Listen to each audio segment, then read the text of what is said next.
베드로 사도는 이제 서신 첫 번째 서신의 마감에서요, 거의 마무리에서 근신하고 깨어 있어야 한다라는 말로 권면하고 있습니다. 근신이라는 건 생활의 자세이고요, 깨어 있어라라는 건 기도하라라는 얘기거든요.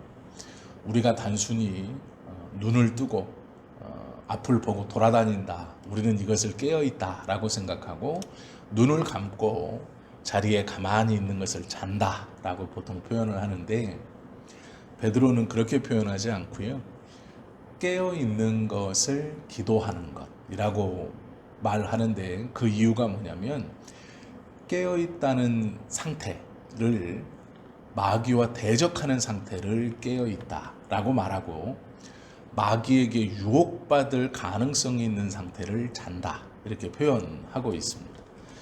또 근신이라는 것은 생활인데 조심하라라는 뜻이거든요.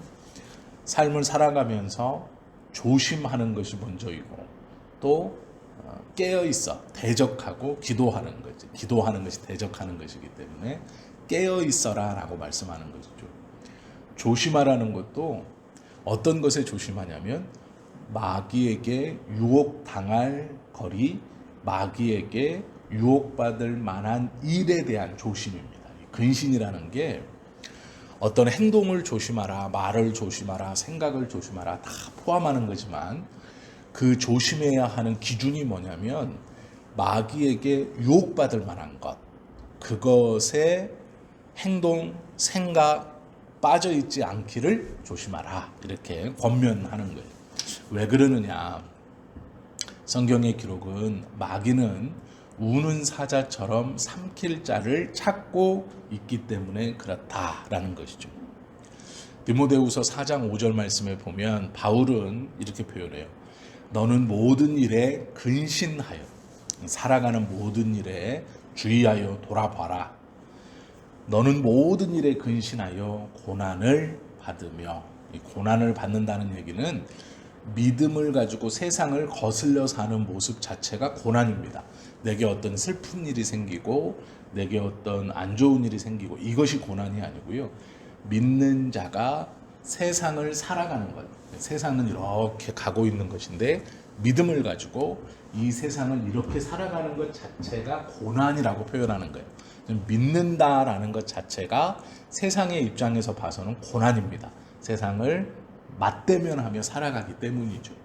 세상이 옳다고 하는 것을 그르다라고 생각하고, 세상이 없다라고 하는 것을 있다라고 생각하고, 보이지 않으니 괜찮다라고 하는 것을 아니다, 보이지 않는 것이 더 중요하다라고 살아가는 것이 믿는 자의 삶이라서, 근신하며 고난을 받으며 라는 말은 믿음을 가지고 살아가는 모든 일이 고난이다, 이렇게, 그래서 고난을 받는 것이 당연하다, 이렇게 말하고요. 그 뒤에 말하면 전도인의 일을 하며 내 직무를 다하라, 이렇게 말하고 있어요. 바울 사도도 오늘 베드로와 같이 똑같은 말을 하는 거예요. 너희는 모든 일에 근신하여 고난을 받으며 전도인의 일을 하며 내 직무를 다하라. 깨어서 목적지를 향해서 걸어가는데, 그것이 세상과는 반대적인 삶을 살아가는 것이 믿음의 사람들의 삶이다. 그런데 마귀는 그렇게 살아가지 못하도록 맹수가 짐승을 노려서 한껏 웅크리고 계속 주시하고 있는 것처럼, 그렇게 삼킬 자를 찾아 우리를 노리고 있다라는 것이죠. 그래서 깨어있지 않으면, 잠을 자는 표현은 이 유혹받을 만한 꺼러지들입니다. 그래서 깨어있지 않으면 대적 마귀가 우는 사자와 같이 두루다니며 삼킬 자를 찾는 것과 같은 상황 앞에 있기 때문에 깨어 있어야 한다, 이렇게 말하는 것이죠. 마태복음 24장 42절도 동일한 말씀입니다. 그러므로 깨어 있으라, 어느 날에 너희가 임할는지 너희가 알지 못함이니라 라고 말씀하세요. 이 깨어 있다라는 것은 여러 의미들을 포함하고 있는데요, 단순히 마귀를 대적하는 것, 근신에서 마귀에게 틈을 주지 않는 것도 깨어 있는 것이고, 예수님께서 어느 때 오실지 모르기 때문에 그 예수님의 오심을 깨어서 기다려라. 신부가 신랑을 맞이하는 자세처럼 밤늦도록 신랑이 오지 않는다고 하여도 이 등불의 기름을 다 떨어뜨리는 어리석음을 범하지 말고 깨어서 그 신랑을 기다려라. 곧 온다 라는 그것이죠. 성경은 그렇게 이야기하고 있습니다. 예수님께서 잡히시기 전날 감람산에 올라가시면서 기도하셨죠. 그러면서 제자들에게 나와 함께 깨어 기도해 주어라 라고 부탁하시고 이제 좀 가셔서 기도하시고 돌아오셨죠. 그리고 나서 자고 있는 제자들에게 뭐라고 그러냐면 너희가 나와 함께 한시도 깨어 있을 수 없더냐라고 탄식하십니다. 이게 마태복음 26장 40절의 말씀인데, 여기서도 깨어 있을 수 없더냐 이렇게 말씀하십니다. 그러니까 이 깨어 있다라는 것은 여러 의미가 있어요. 그런데 결국 어떤 의미가 있느냐? 기도한다라는 거예요. 마귀의 틈을 주지 않는 것도 기도이고, 예수님을 기다리는 것도 기도이고, 예수님께서 깨어 있어라라고 말할 때도 기도라는 거예요. 내가 기도할 때 너희도 기도해야 한다. 이것이 깨어 있다라는 뜻이죠. 근신하고 깨어 있어야 하는 이유는 대적 원수 마귀가 삼킬 자를 찾는 것이죠. 무엇을 삼키려고 그러냐? 원수를 삼키려고 하는 거예요. 마귀와 우리는 원수입니다. 원수라는 건 아주 큰 원한을 가진 그런 상태에 있는 것이죠. 그래서 용서할 수 없는 것, 원수라고 해요. 그러면 여기서 또 성경의 말씀을 잘못 적용해서 원수를 사랑하고 용서하라고 했으니 마귀를 사랑하고 용서해야 할 것인가? 그거는 전혀 잘못된 생각이죠. 여기서 원수라고 말하는 건 이런 의미입니다. 빼앗아 가고 또 빼앗아 가고라는 거예요. 즉 마귀는 빼앗아 가고 또 빼앗아 가는 이런 자라는 거예요. 그러니까 계속 무엇인가를 빼앗아 가는 거예요. 우리에게 하나님께서 주신 에덴을 빼앗아 가고 하나님께서 내려주신 이 영원한 생명과 놀라운 복들을 빼앗아 가고, 그럼에도 불구하고 또 빼앗아 가려고 우는 사자처럼 삼킬 것을 찾고 기다리고 있는 거예요. 이게 원수라는 뜻이에요. 빼앗아 가고 빼앗아 가는 거예요. 마귀가 기회를 노린다는 것은 우리가 깨어있지 못하는 상태 속에서 헤매일 때 그것을 또 빼앗아 가는 것이죠. 결국에 아무것도 남아있지 않을 때까지 다 뺏어가는 거예요. 다 뺏겼다라고 말할 때 물질을 뺏기거나 건강을 뺏기거나 어떠한 명예를 뺏기거나 그것이 다 뺏긴 것이 아니야. 다 뺏겼다라는 의미는 빼앗아가고 빼앗아가는 이 마귀가 삼킬 자를 찾아서 웅크리고 있는 이유는 믿음을 뺏기 위해서예요. 믿음을 뺏으면 다 뺏은 거예요. 왜냐하면 믿음을 뺏으면 그때부터 이 사람은 깨어있을 수 없기 때문이죠. 그때부터는 마음대로 자기의 종이 되는 것과 똑같아요. 언제나 깨어있지 못하는 상태가 되기 때문에 믿음을 뺏을 때까지 웅크리고 있는 거예요. 그래서 우리가 다른 어떤 것을 뺏겼다고 절망하거나 좌절할 필요가 없어요. 왜 그러냐면 믿음을 지키고 있기 때문이죠. 믿음을 지킨다면 마귀가 빼앗아 간 건 진짜 뺏긴 게 아니에요. 빼앗아 간 것처럼 보이는 거예요. 그러나 믿음을 뺏긴다면 이제 다 뺏긴 겁니다. 더 이상 우리는 깨어있을 수 있는 가능성이 없고 깨어있을 수 있는 상태에 들어갈 수 없어요. 왜냐하면 믿음을 뺏겼다는 것은 하나님에 대한 신뢰를 잃어버렸다는 것이고, 하나님께서 가르쳐 주신 말씀을 믿지 않는다는 얘기고, 말씀을 믿지 않기 때문에 그의 기도는 거짓이라는 거예요.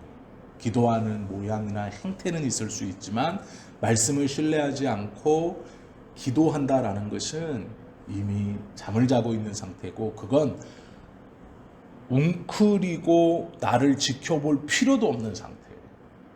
그런데 그러면 우리가 예배드리고 신앙생활을 하고 기도도 하고 함께 찬송도 하는데 그럴 수 있습니까? 그럴 수 있죠. 왜 그러냐면 성경에서 예수님도 비유하시기를 뭐라고 비유하셨냐?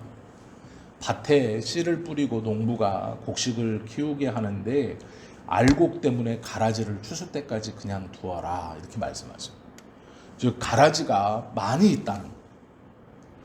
우리가 함께 하나님의 말씀을 듣고 있는 이 교회 안에서도 가라지가 있다는 거예요. 그것들을 솎아내지 마라. 이유는 그것들을 솎아내다가 알곡이 상처를 입을까 한다.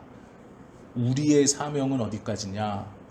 그 밭에 알곡과 가라지가 잘 자랄 수 있도록, 정확히 말하면 알곡이 자랄 수 있도록 하는 것이지만 가라지가 함께 혜택을 보고 알곡인 듯 자라는 것이죠.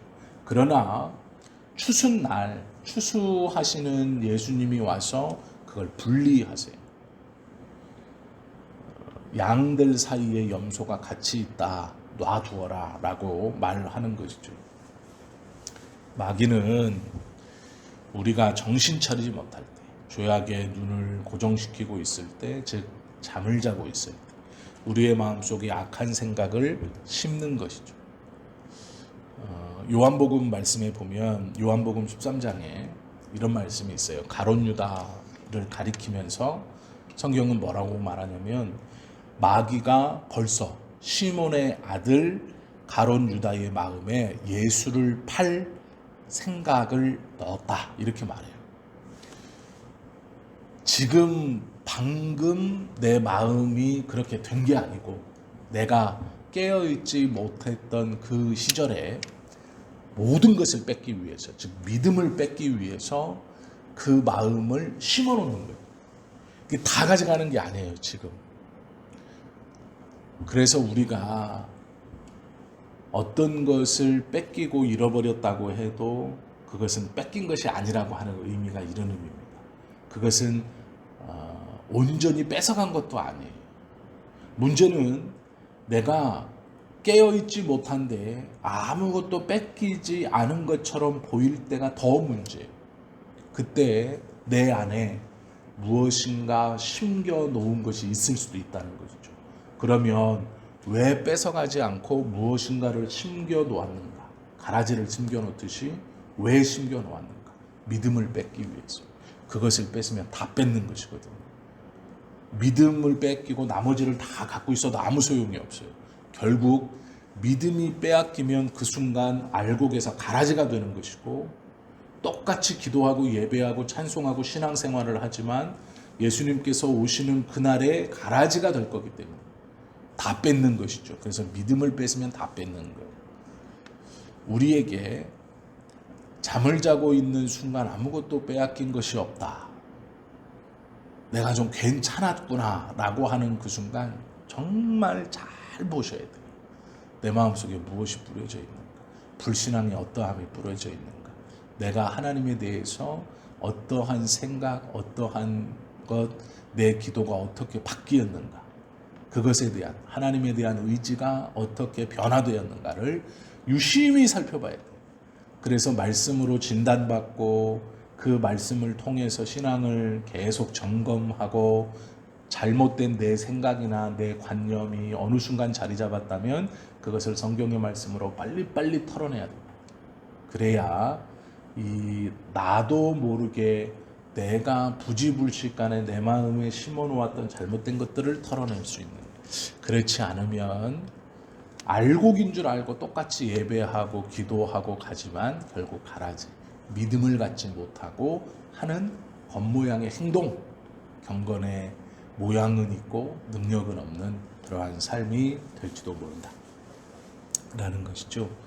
9절 말씀에 보면 이렇게 말해요. 너희는 믿음을 굳건하게 하여, 믿음을 단단히 해라 라는 것이죠. 밖에서 들어오려고 할 때 들어오지 못하게 꽉 믿음을 붙들어 매라, 이렇게 뺏어가려고 할 때 뺏지 못하게 붙들어 매라 라고 말씀하죠. 고분고분하다라는 것을 마귀는 제일 좋아해요. 대적하지 않고 뭐 이래도 좋고 저래도 좋고 뭐 당장 큰일이 나는 것 아니고 내가 손해보는 것 없고 그러니 그냥 편하게 그러면 어느 순간 믿음을 뺏깁니다. 다른 것을 뺏기는 게 아니고 믿음을 빼앗겨요.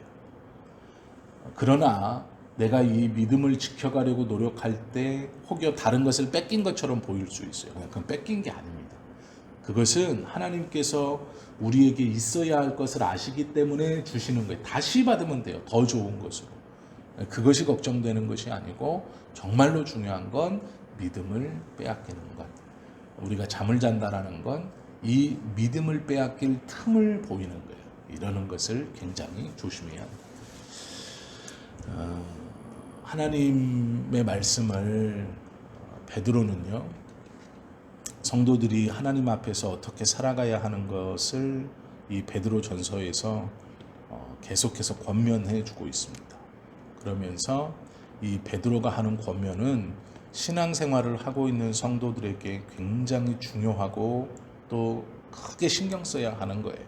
그래서 이 베드로가 전해주는 이 한마디 한마디의 권면은 믿음을 가지고 살아가는 성도들이 어떠한 태도 또 어떠한 마음가짐으로 살아가야 하는지에 대한 큰 울림을 주고 깨달음을 주는 것이죠.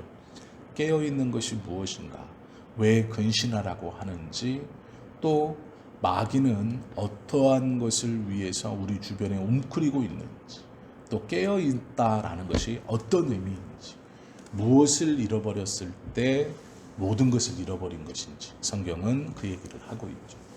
우리도 마찬가지로 하나님께서 우리에게 말씀을 통해 주시는 이 권면들, 또 정말로 중요하게 여겨야 될 것과 그렇지 않을 것을 구별하고 믿음을 빼앗기지 않는 것이 중요하다. 믿음을 꽉 붙들고 하나님의 말씀을 신뢰하고 있다면, 즉 깨어 있다면 다른 것들이 빼앗긴 것처럼 보일지라도 걱정할 것이 없다. 그것은 있어야 할 것을 아시는 하나님께서 채워주시고 공급해 주실 것이기 때문에 걱정할 것이 없어. 믿음을 빼앗기면 모든 것을 빼앗기는 것이 되죠. 그래서 믿음을 빼앗아 가기를 성공하면 나머지 걸 손댈 필요가 없습니다. 나머지 것을 그냥 두어도 결국은 갈아지기 때문에 아무런 문제가 없어요. 믿음을 빼앗기면 오히려 이 땅에서의 잠깐은 평안할지도 몰라요. 그리고 자기가 흉내는 똑같이 낼 수 있습니다. 예배드리고 기도하고 믿음이 있다라고 생각할지 몰라요. 그러나 믿음이 없기에 이가 가지고 있는 유의 것들은 아무런 도움이 되지 못합니다. 우리 주변에 이런 가라지가 있다라는 거예요. 그래서 우리는 그렇게 되지 않기 위해서 오늘 베드로 사도가 권면하는 것처럼 근신하여 깨어있어 우는 사자와 같이 삼킬 자를 찾는 마귀를 대적할 수 있어야 한다. 그 대적이라는 것이 어떠한 의미인지를 분명히 깨닫고 무엇을 갖기 위해 우는 사자처럼 삼킬 자를 찾아 두루 돌아다니고 있는지를 알아야 한다. 그때 우리의 믿음을 지킬 수 있다라는 것이죠. 오늘 하루 이 말씀을 붙들고 믿음 안에서 믿음을 꽉 붙들고 항상 깨어 마귀를 대적하는 그러한 삶을 살아가시는 우리 모두가 되시기를 예수님의 이름으로 축원합니다. 기도드립니다.